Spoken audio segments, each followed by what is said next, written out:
Live from WBFF in Baltimore, this is Fox 45 News at 4.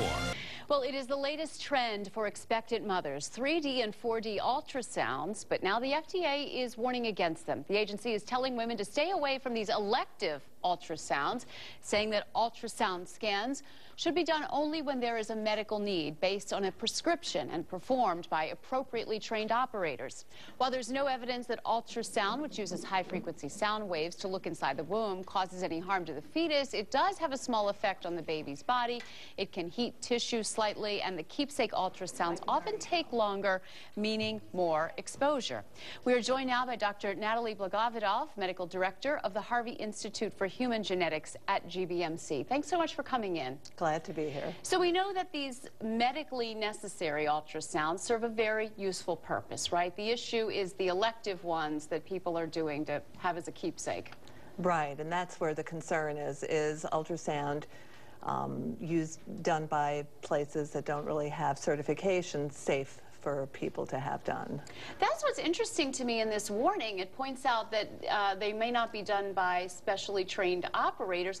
Who can do this? Exactly. We feel that it should be a certified, qualified sonographer doing the exam, and a physician should be on hand to interpret the ultrasound.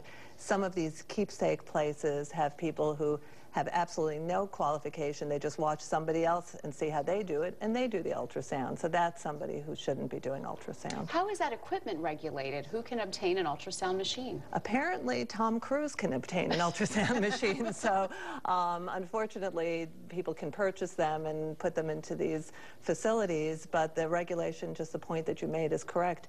Do these operators regulate the machine correctly? Do they monitor the thermal index and mechanical index, which are the controls that make the machine safe to operate? What is the potential risk? So the theoretical risk, and honestly, ultrasound is safe. It's never been shown to harm a fetus, but we worry that too much exposure can actually heat up the baby, thermal index, make the baby too warm and cause a birth defect potentially. Mechanical index means injury to the tissues. It hasn't been seen, but we want to just use as little ultrasound as safely possible. Well, that sounds like good advice. Dr. Natalie Blagowidow from GBMC, thank you so much for coming in and sharing your expertise with us. Happy to be here. Thank you. Well,